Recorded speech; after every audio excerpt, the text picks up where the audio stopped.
반찬이 많아서 너무 좋았습니다. 또. 그래서 밥을 너무 잘 먹었는데 졸음이 많이 오더라고요.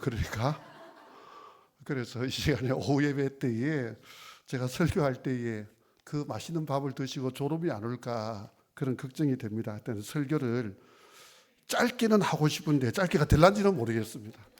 자, 오늘 하나님 말씀 사사기 1장 1절에서 2절 인생의 기둥이 무너져도 라는 제목으로 말씀을 전하도록 하겠습니다. 우리나라의 그 시대별로 좀 분류를 해보면은 이제 시대와 또 인물들이 있지 않습니까?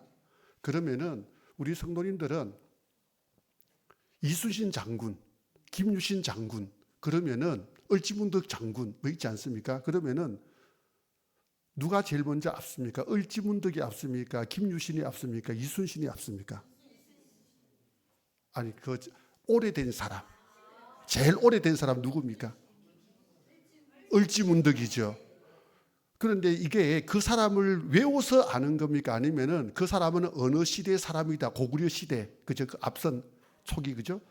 이걸 통해서 지금 알지 않습니까? 이순신 조선 시대. 그 마찬가지로 시대를 잘 분류해 나가면은, 시대를 잘 분류하면요, 우리가 성경을 이해하는 것도 훨씬 쉬워집니다. 그 무슨 말이냐? 다시 한번 좀 말씀드리면은 성경에 나오는 수많은 인물들이 있습니다. 그 수많은 인물들이 있는데 시대의 분류를 쭉 해버리면은 그 사이에 이 사람은 어느 시대의 사람이니까 이 정도 위치하겠다. 이 사람은 어느 시대에 위치하겠다 알 수 있거든요. 성경이 시대 분류로 되어 있습니다. 역사서는. 그래서 창세기를 율법서라고 하지만 역사서로 분류시키면은 창세기는 다르게 말하면 창조 시도도 되지만 동시에 그 후반부에 누가 나옵니까? 족장 시대죠. 족장 시대가 제일 앞섭니다. 창세기. 창세기 다음에 뭐가 나옵니까? 창세기 다음에 출애굽기 나오죠. 이걸 출애굽 시대라고 하는 겁니다. 출애굽 시대. 그래서 이제 이스라엘 백성들이 애굽에서 나와가 애굽을 나오는, 그래서 광야 시대를 지나지 않습니까? 출애굽 시대. 자, 출애굽 시대, 출애굽기 다음에 뭐가 나옵니까? 예, 레위기, 민수기, 신명기. 이걸 뭐라고 말하느냐 하면은 광야 시대라고 하는 겁니다. 족장 시대, 출애굽 시대, 광야 시대. 그래서 광야 시대의 이제 내용들이죠. 광야 시대가 마쳤습니다. 민수기, 신명기까지. 그다음에 다음 성경이 뭐가 나옵니까? 요수아죠. 그래서 이걸 가지고 정복 시대라고 합니다. 왜냐하면 요수아가 가나안 땅을 정복하고 분배하기 때문에 정복 시대. 그래서 이게 시대별로 성경이 있는 것 자체가 시대별로 지금 분류가 되어 있는 거거든요. 그러면은 이제 요수아가 죽고 난 다음에는 그 다음에 성경이 뭐가 됩니까? 요수아서 다음에. 그래서 이 시대를 뭐라고 말합니까? 사사시대라고 하는 거죠. 오늘 우리가 보는 것이 사사기입니다. 그래서 사사기는 언제부터냐? 요수아의 죽음 이후부터 시작해서 이스라엘의 왕이 세워지기 전까지의 시대를 사사시대라고 하는 겁니다. 자, 그러면 오늘 1절, 이제 사사시대 1절, 우리 다 같이 1장 1절 다 같이 한번 읽어보도록 하겠습니다. 시작.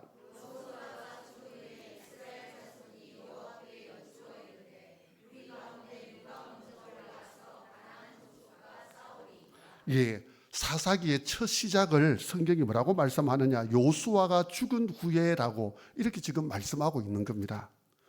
우리가 인생을 살다 보면은 우리 삶을 좀 든든하게 받쳐주던 이 거대한 기둥, 오늘 설교 제목처럼 이 기둥이 무너져 가지고 참 막막한 순간이 올 때가 있습니다. 어쩌면은 이 자리에 앉으신 우리 성도님들이 이 상황을 지금 경험하게 될지도 모르겠습니다. 우리가 인생을 살아갈 때에 살다 보면요, 내 삶을 든든하게 이 받쳐주던 이 거대한 기둥이 하루아침에 딱 무너질 때에 참 막막해지죠. 답답해지죠. 이런 경험들을 한두 번쯤은 가질 수가 있을 거고, 지금 이 순간에도 이런 경험들을 하고 있는 분들이 계실지 모르겠습니다. 평생 의지했던 부모님이 돌아가셨다. 우리 가정의 버팀목이었던 그 남편의 사업이 갑자기 망해버렸다. 영원할 줄 알았던, 남들에게만 해당되고 나에게는 결코 해당되지 않을 것 같은 암이라는 그 질병이 갑자기 나에게 찾아왔을 때 모든 것이 다 무너내리지 않습니까? 우리는 그럴 때에 참 하늘이 무너지는 것 같은 이 절망감을 느끼게 되어지는 거죠. 그럴 때에 이제 나는 어떻게 살아가야 되지? 우리 가정은 어떻게 살아가야 되지? 이런 두려움에 우리가 휩싸이게 되어지는 겁니다.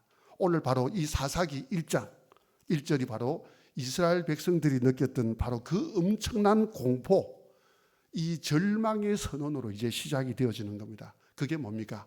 요수아가 죽은 후에. 오늘 그래서 제가 세 가지를 가지고서 좀 말씀을 드릴 건데, 첫 번째 대지를 좀 먼저 한번 따라해 볼까요? 사람은 사라져도 하나님의 역사는 계속됩니다. 예, 우리가 이 부분을 첫 번째, 사람은 사라져도 하나님의 역사는 계속된다는 것들을 우리가 제일 먼저 기억해야 됩니다. 내 인생이 무너질 때에 사람은 사라지더라도, 내가 의지하던 것들은 사라지더라도 하나님의 역사는 계속되어진다. 이스라엘 백성들에게 있어가지고 이 요수아는 단순한 지도자가 아니죠. 이미 잘 알고 계시지만 다시 한번 설명드리면은, 가나안 정복을 시작할 때 난공불락의 이 여리고성을 무너뜨리는데 그저 지도자로서 얼마나 큰 역할을 했습니까? 아이성 전투에서 패배했을 때에 다시 한번 더 복수하면서 아이성을 무너뜨린 사람이 바로 이 요수아 아닙니까? 뿐만 아니라 이 요수아가 기브온 전투와 그리고 메론 물가 전투를 통해 가지고 이 가나안 지역의 남과 북을 전체 정복하는 데에 이 모든 기반을 닦았지를 않습니까? 이 모든 것들은 요수아라는 이 위대한 지도자가 있었기 때문에 가능했거든요. 그런데 지금 요수아가 지금 이 상태가 어떠냐 하면은, 가나안의 정복 전쟁이 완전히 끝난 상태가 아닙니다. 평안한 상태가 아닙니다. 정복해야 될 이 가나안 족속들이 호시탐탐 기회를 노리면서 이 이스라엘 백성들을 위협하는 그 상황 속에 있거든요. 그래서 가나안 족속과는 언제든지 이 전쟁을 해야 되는 그런 상황이라는 겁니다. 이런 상황 속에서 요수아가 갑자기 죽었다. 백성들에게는 큰 충격이고 슬픔이죠. 야, 요수 없는 이스라엘, 이제 우리 끝난 것 아니야? 이제 우리 다 죽은 것 아니야? 우리 역시도 마찬가지 아닌가요? 내 눈에 보이던 이 든든한 배경들, 내가 꼭 붙들고 있던 그 넉넉했던 통장 잔고들, 나를 계속해 이끌어주던 그 유능한 인맥들, 이들이 어느 한순간인가 다 사라지고 없다고요. 그 상황 한번 생각해 보십시오. 그러면 내 인생도 거기에서 마침표를 찍고 말 거야라는 그 절망이 오늘 우리 가운데 오지 않겠습니까? 그런 경험들을 한 번씩은 하셨지 않습니까? 예. 사람이나 또 환경에 소망을 둔 인생의 치명적인 한계가 바로 여기에 있다는 거죠. 여기에. 그런데 성경이 우리에게 주는 이 위로가 뭔지 아십니까? 바로 사람은 죽고 든든한 나의 인맥은 떠나가고 나의 삶의 영웅은 떠나간다 할지라도 하나님의 역사는 결코 멈추지 않는다는 사실입니다. 오늘 오전에 우리 담임 목사님 말씀하셔서 그런가 아멘을 한 목소리로 잘 하시네요. 감사합니다.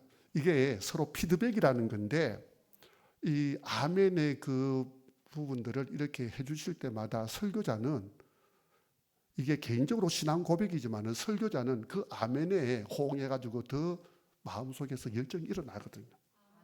예, 아이고 감사합니다. 자, 그런데 여기서 한번 보십시오. 요수아 1장 1절을 한번 잘 기억해 보십시오.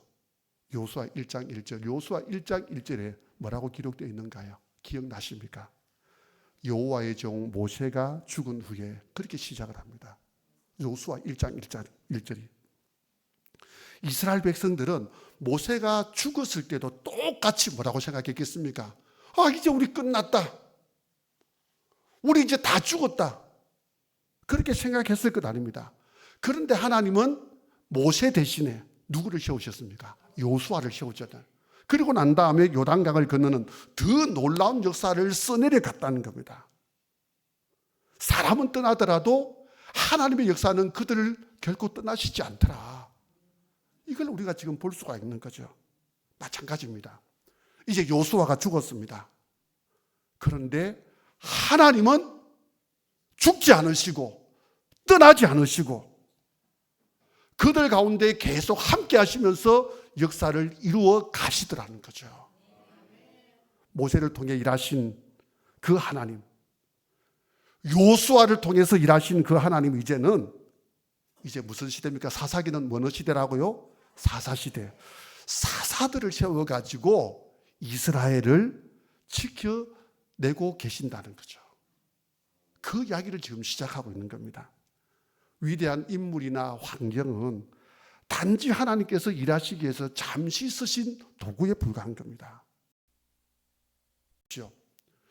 도구가 부러졌다고 해가지고 도구를 쥐고 계신 전능하신 목수께서 일을 멈추시겠습니까? 아니죠. 또 다른 도구를 가지고 전능하신 목수께서 일을 해 나가시는 것 아니겠습니까? 사랑하는 성도 여러분, 지금 내 눈앞에 있던 어떤 요수아가 쓰러져가지고 또는 사라져가지고 낙심하고 계십니까? 다시 한번 질문 던질까요? 내 인생에 있어서 요수아는 누구인가요? 내 인생에 있어서 요수아는 어떤 것인가요? 한번 고분고분 생각해 보시길 바랍니다. 어떤 분에게는 평생 나를 지지해주고 뒷바라지신 부모님이 나에게 요수아일 수도 있습니다. 어떤 분에게는 매달 꼬박꼬박 꽂히는 안정된 월급이 요수아일 수도 있겠지요. 또 어떤 분들에게는 내가 어려울 때마다 비밀 언덕이 되어주던 직장 상사 또는 든든한 백이 요수아일 수도 있을 겁니다. 자, 우리는요, 보이지 않는 하나님보다도 당장 눈에 보이고 내 문제를 해결해 주는 이 요수아를 더 굳게 의지하면서 우리가 자꾸 살아가려고 한다는 겁니다. 그런데 인생의 어느 날 갑자기 그 요수아가 내 곁을 떠나갑니다. 죽음으로 떠나갈 수가 있죠. 부도가 나서 떠나갈 수가 있죠. 또는 배신 때문에 떠나갈 수가 있죠. 가나안 땅 항복판에 덩그러니 남겨진 이스라엘 백성들이 지금 바로 그 처지지 않습니까? 누가 우리를 이끌어주지? 누가 우리를 대신 싸워주지? 공포가 음습할 수 있는 겁니다. 자, 스스로에게 한번 질문해 보시길 바랍니다.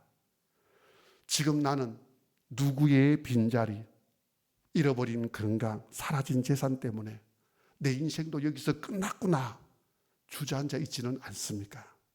스스로 한번 생각해 보십시오. 진짜 신앙의 위기가 뭔지 아십니까? 돈이 없고 사람이 없는 게 아닙니다. 돈이 없고 사람이 없을 때 하나님이 보이지 않는 것, 이게 진짜 위기라는 거죠. 내 인생에 기둥이 무너진 것 같아 두렵습니까? 아닙니다. 썩어질 인생의 기둥이 치워졌기 때문에 이제 진짜 영원한 기둥이신 하나님이 선명하게 보이기 시작하는 때가 바로 인생이 무너질 그 시점이라는 것들을 우리는 기억해야 되는 거죠. 그래서 이 절망의 시간처럼 보이지만은 하나님은 이 빈자리를 통해서 우리를 알곡신앙으로 빚어가는 시간이 된다. 바로 그 인생의 위기가, 이것들을 기억하시고서 사람은 떠나도 나를 향하신 하나님의 섭리와 사랑은 계속 진행되고 있음을 믿고서 다시 한 번 더 무너진 가슴을 다시 한 번 더 하나님 앞에서 회복시켜 나가는 우리 성도들 되시기를 주님의 이름으로 축복합니다. 자, 두 번째 우리 한번 볼까요? 두 번째 따라 한번 해보겠습니다. 두 번째, 하나님의 인도하심을 구해야 합니다. 예, 다시 한번 더요. 시작. 예. 그 제가 좀 부탁드리고 싶은 것은 한 주간 동안 우리 오전에 설교하신 담임 목사님 설교를 늘 기억하고 이 시간에 설교한 내용들을 기억해가지고 그렇게 살아내야 됩니다. 그게 신앙이라는 거죠. 그죠? 자, 두 번째 다시 한번 더 뭐라고요? 하나님의 인도하심을 구해야 합니다. 우리는 매일매일 수많은 결정 앞에 서게 됩니다. 이번 한 주간도 그런 고민 많이 하셨잖아요. 은퇴하고 난 다음에 내가 어떻게 살아가야 될 것인가? 내가 은퇴하고 난 다음에 내가 그때의 이 노후 생활, 그 돈을 어떻게 준비해 나갈 것인가? 자녀의 진로와 또 이 결혼 문제는 내가 어떻게 처리해 나가야 될 것인가. 수많은 고민들하고 지금까지 살아오셨지 않습니까?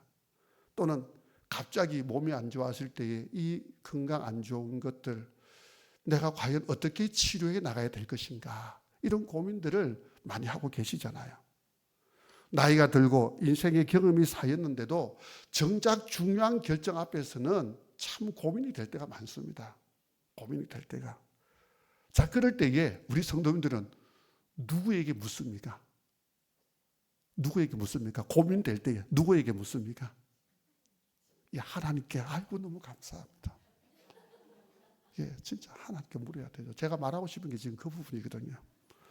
그런데 많은 분들이 그런 고민될 때에 요즘에 보니까 유튜브에게 많이 묻더라고. 유튜브 영상 검색해가지고 유튜브에 뭐가 있는가 싶어가지고 유튜브에게 많이 묻고 요즘 또 챗GPT에게 또 많이 묻더라고. 챗GPT에게.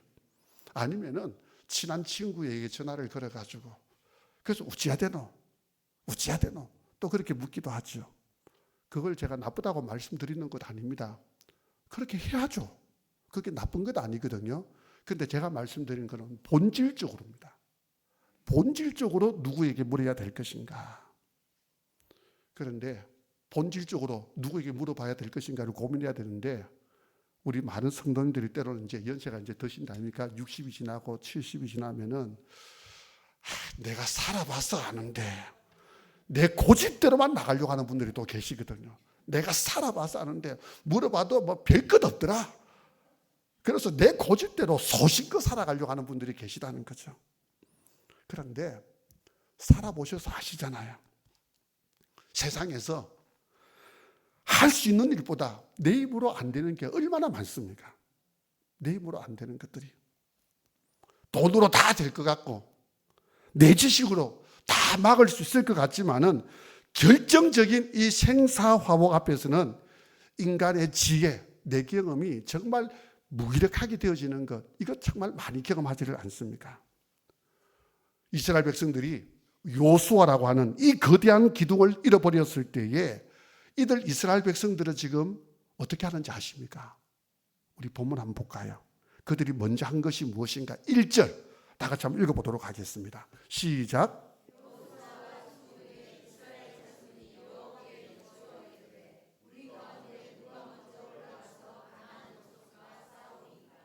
예, 이스라엘 백성들이 어떻게 했습니까? 예, 여호와께 여쭈어 이르되 샬. 이게 무슨 말이냐 하면은 여쭈어 샬. 이 말이 무슨 뜻이냐 하면은 단순히 호기심으로 질문하는 것이 아닙니다. 호기심으로 질문하는 것이 아니고 절박한 심정으로 간절하게 매달리는 것. 이게 샬, 여쭙다 이 말이거든요.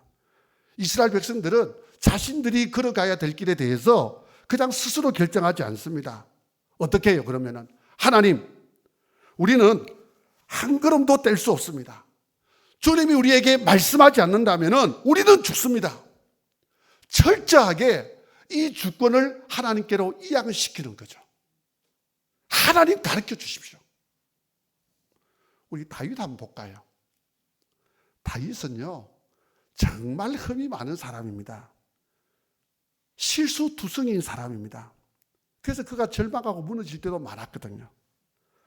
그런데 가만히 결과적으로 사울하고 비교해서 보면은 하나님은 사울은 버립니다. 그런데 다윗은요, 하나님이 끝까지 사용하시잖아요. 하나님이 다윗은 끝까지 사용하시고 사울은 버리는 그 이유가 어디에 있을 것 같아요? 뭐 여러 이유가 있겠죠. 여러 이유가 있는데 오늘 제가 지금 설교하는 이 부분만 가지고 본다면은 무엇이냐? 다윗은 어떤 상황 속에서도 하나님께 여쭙는 사람이었다는 거죠. 샬. 사울은 여쭙지 않습니다. 자기 생각대로, 자기 소신대로 걸어가는 사람이었다고요. 그러니까 하나님은 사울은 버리고 다윗은 끝까지 사용하시잖아요. 자, 우리 성도님들, 우리가 지금까지 수십 년 동안 예배를 드렸잖아요. 예배 드린 이유가 뭘까요? 오늘 본문과 한정해서 말한다면 예배를 드리는 이유가 뭘까요? 또 우리 담임 목사님과 더불어서 성경 공부 많이 하셨죠? 성경 공부 많이 한 이유가 뭘까요? 성경 공부 왜 많이 할까요? 하는 이유가 뭘까요? 바로 내 힘으로 안 되는 이 깜깜한 벼랑 끝에 섰을 때에 바로 세상의 밧줄을 붙잡지 않고 곧 하나님께 묻기 위하여, 여쭙기 위하여 잘 하기 위해서, 그래서 우리가 예배 드리는 것이고, 그래서 우리가 성경 공부한 것 아닌가요? 내 인생에 위기가 왔을 때에 하나님을 붙잡기 위해서, 하나님께 여쭙기 위해서 우리가 예배 드리는 것이고 성경 공부한 것 아닐까요? 그러면은 그렇게 오랫동안 예배를 드렸다면은, 그렇게 많은 시간 동안 성경을 했다면은 내 인생이 무너지는 위기 가운데에서 하나님께 여쭙고 있습니까? 하나님께 여쭙고 있습니까? 이번 주간을 살아올 때에, 내 인생 가운데 어려움이 왔을 때에, 고통이 왔을 때에 하나님께 여쭈었습니까? 예배당 안에서만 아멘 하면서 여쭈게 하지, 그렇게 하는 것이 아니라 실제 우리 성도님들의 삶에서 힘든 시간이 왔을 때에 하나님께 여쭙는 생활을 하는 우리 귀한 성도님들 되시기를 주님의 이름으로 축복합니다. 예, 여쭈어야 되는 거죠. 그래서 우리가 예배 드리는 것 아닙니까? 지금 인생의 짐이 무겁고 의지하는 것들이 사라졌습니까? 절망하지 마십시오. 절망하지 마십시오. 지금이야말로 바로 그동안 쌓아온 그 신앙의 진가를 발휘할 때라는 거죠. 발휘할 때입니다. 내 얄팍한 이 명철의 스위치를 끄고서 하늘을 향해서 우리 하나님께 간절하게 한번 물어보시라고요. 시편 37편 5절과 6절 이렇게 말씀합니다. 내 길을 여호와께 맡기라. 그를 의지하면 그가 이루시고 너희를 빛같이 나타내시며 내 공의를 정오의 빛같이 하시리로다.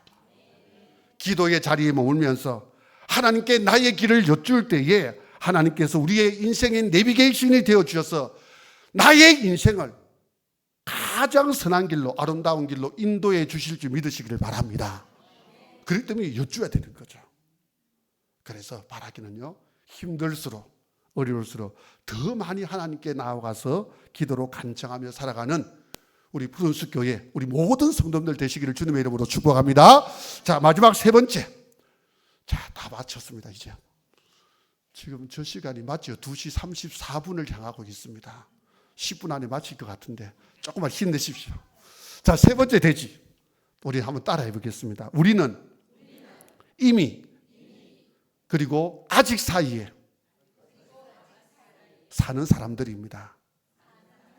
다시 한번 말씀드립니까? 다시 한번 말씀드릴게요. 우리는 이미와 아직 사이에 사는 사람들입니다. 다시 한번 따라해 볼까요? 우리는 이미와 아직 사이에 사는 사람들입니다. 그래서 인생의 위기가, 내 인생이 무너질 것 같은 그 생활 가운데에서 우리가 늘 잊지 말아야 될 것은 나는 이미와 아직 사이에 사는 사람이다. 이거를 우리가 놓치면 안 됩니다. 신앙생활을 오래 하신 우리 성도님들 같은 경우에 때로는 이런 탄식들이 있죠. 목사님, 제가 예수 믿고 구원받은 하나님의 자녀라고 저는 생각하는데, 그런데 왜 아직 제 마음은 천국이 안 될까요? 내 마음에 늘 왜 이렇게 어려움이 많을까요? 나는 왜 여전히 이 돈 때문에 자꾸 숨이 막힐까요? 왜 내 속에는 욱하는 이 혈기가 있고 도대체가 미움이 사라지지 않을까요? 심지어는 교회 와서도 뒷꼭지만 봐도 미움이 확 올라오는 사람인데 이걸 어찌해야 될까요? 그 뒷꼭지가 미워 보이면 앞자리에 앉으십시오. 그 미움이 없어질 것 아닙니까? 그 내가 예수 믿는다고 하면서 구원받았다고 하면서 천국 백성이라고 하는데 왜 내 속에 천국이 이루어지지 않을까? 이런 고민하는 분들 계시죠? 예, 계시잖아요. 사실 그렇잖아요. 우리가 주일에는 예배를 드리면서 천국 백성처럼 보이는데 실제 우리가 월요일부터 그렇게 이제 우리의 가정과 일터에 그렇게 살아갈 때 보면은 삶 자체가 어떻습니까? 천국 백성이라고 하지만은 일반 예수 믿지 않는 사람들과 다른 모습들을 좀 보기가 좀 그렇죠, 그죠? 그죠? 나는 안 그렇다고 하는데 다른 사람들이 나를 그렇게 볼 때가 많은 겁니다. 그래서 이야기하다 보면 니도 교회 다니나? 참 그런 말 안 들어야 되는데 그게 지금 우리의 모습이잖아요, 사실은요. 그래서 우리가 그렇지 말아야 되는데도 불구하고 돈 앞에서 양심을 슬쩍 두루 숨길 때가 있잖아요, 사실은. 그리고 집에 가서는 배우자에게 거친 혈기를 막 쏟아낼 때가 있잖아요. 여기서 꼭 생각할 때 배우자에게 거친 혈기를 쏟아낸다고 할 때 남편만 아내에게 그런다고 생각하지 마십시오. 아내도 남편한테 그렇게 하는 사람들이 있더라고요. 아시잖아요, 지금. 서로 부부간에 서로 쳐다보지도 마시고 또 있잖아요.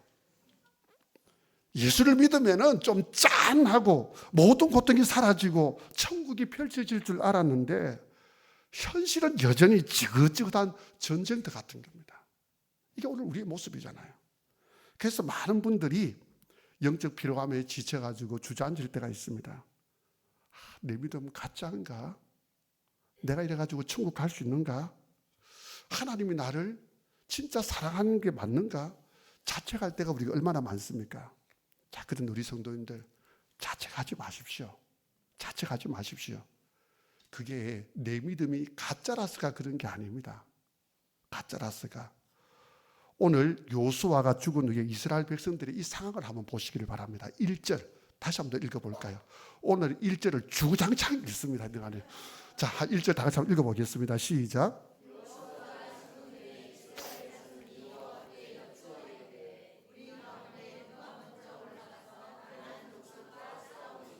예, 요수아가 죽은 다음에 이스라엘 백성들은 지파별로 이 분배받은 땅을 정복하기 위해서 가나안 족속과 지금 싸우잖아요. 자, 여기서 한번 보십시오. 이스라엘은요 이미 가나안 땅을 정복했습니다. 가나안 땅에 살고 있습니다. 그런데 이스라엘 백성들이 가나안 땅에 살고는 있지만은 가나안 땅을 다 차지한 게 아니라니까요. 이들에게는요 아직 정복해야 될 가나안 땅이 남아있다 이 말이잖아요. 이미 가나안 땅에 들어왔지만은 아직 정복해야 될 땅이 남아있는 겁니다. 이스라엘 백성들은 자기에게 주어진 이 땅을 차지하려면 어떻게든지 지파별로 이 가나안 족속들과 싸워 나가야만 했다는 겁니다. 이것이 뭐냐? 지금 오늘 성경이 말씀하는 영적 원리인 이미와 아직의 비밀이라는 거죠. 이미와 아직. 예수님을 영접하는 순간 우리는 이미 천국 백성이 되어졌습니다. 이미 천국 백성 되어졌다고요. 그래서 하나님 나라의 집문서가 내 이름으로 지금 확정이 되어진 겁니다. 그래서 오늘 우리 성도님들은요 지옥 갈 일이 없습니다. 예수 그리스도를 입으로 제대로 고백했다면은 지옥 갈 일이 없죠. 그런데 우리는 아직 완전한 천국에 입성하지 않았습니다. 아직. 이것이 우리가 이 땅에서 겪는 고난과 영적 전투의 모습이라는 거죠. 그래서 사도 바울이 뭐라고 말하는지 압니까? 빌립보서 3장 12절에 내가 이미 얻었다함도 아니요 온전히 이루었다함도 아니라 오직 내가 그리스도 예수께 잡힌 바 된 그것을 잡으려고 달려가노라. 아직이기 때문에 치열하게 싸우면서 달려간다. 지금 바울 사도가 이거 고백하는 것 아닙니까? 천하의 바울조차도 나는 100% 완성되지 않았다. 내 속에는 여전히 싸워야 될 이 가나안 족속이 남아있기 때문에 뭐를 향해서? 표대를 향해서 달려간다. 이 고백을 지금 하고 있는 것 아닙니까? 우리가 매일 겪는 이 영적 전투는 질래야 질 수 없는 이 전쟁이라는 사실이죠. 승리하기 위해서 우리가 아등바등 싸우는 것이 아닙니다. 십자가에서 이미 예수님이 이미 다 이겨놓으신 그 승리를 이제 우리는 어떻게 해야 됩니까? 내 삶의 구석구석에서 깃발을 꽂으면서 확인하는 전투만 하면 된다는 거죠. 그렇기 때문에 오늘 하루 내가 혈기 부렸다고 또 내가 기도하지 못했다고 나는 영적으로 무너졌네. 그러면서 나는 틀려서 영적 패배주의에 빠지면 안 된다는 겁니다. 오히려 나의 마음에 이 가나안 족속과 싸우려고 자꾸 수고를 해야 되는 거죠. 그래서 나이 들수록 신앙생활을 무디게 만드는 영적 게으름. 나이 들수록, 죄송합니다, 제 이야기해서, 제가 몇 년 전까지만 해도 밤에 잠을 잘 때까지는 더러 눕는다는 것을 생각을 못했습니다. 그런데 요즘에는 집에 가면은 제일 먼저 하는 게 뭔지 아십니까? 더러 눕는 겁니다. 일단은 더러 누워야 되거든요. 그래서 제가 느끼는 게, 죄송합니다, 우리 연세 많으신 분들 앞에서 이 나이가 어쩔 수가 없구나. 죄송합니다, 젊은 사람이. 그러니까 더러 누우니까 자꾸만 더 게을러지는 거죠. 제가 왜 이 말씀을 드리냐면은, 연세 드시면은 마음은 안 그랬는데도 불구하고 몸이 안 따라주니까 어쩔 수 없이 게을러지잖아요, 사실은요. 몸 때문에 결국에는 영적으로 게을러지면 안 되는 겁니다. 영적으로. 그래서 나이가 들수록 신앙생활을 무디게 하는 이 영적 게으름, 남을 쉽게 판단하는 그 교만들. 나이 들면은 사람이 애 같아진다, 이런 말 하잖아요. 삐끼기를 잘하잖아, 또요. 사람이 옹졸해지거든요. 이런 것들이 우리가 싸워야 될 가나안 족속들이라는 겁니다. 그래서 나 자신을 쳐서 복종시키는 것이 가장 위대한 전쟁이거든요. 그래서 오늘 우리가 해야 될 게 뭐냐면, 집에 가더라도 여보 물 한 잔, 여보야가 물 한 잔 안 갖다 주더라도 삐끼면 안 됩니다. 알겠죠? 삐끼면 안 됩니다. 우리 특히 남편분들 집에 가가지고 시켰는데 자식들이 말 안 들으면 삐끼면 안 됩니다. 삐껴가지고 또 저녁 안 먹는다 그러고 아침 안 먹는다 그러고, 그거 자체가 싸워야 될 문제라니까요. 그거 자체가. 내가 아직의 상태에서 표대를 향해서 싸워야 될 문제들이 바로 그 부분이라는 거죠. 그 부분들. 뿐만 아니라 우리의 가정과 일터에서 가나안 족속 몰아내야 됩니다. 우리의 머릿속에서 자녀들에게 세상의 성공만을 강조하는 이 세속적인 가치관, 직장에서 적당하게 이 편법을 쓰면서 이속을 챙기는 이 관행들, 이것들을 과감하게 잘라내야 되는 거죠.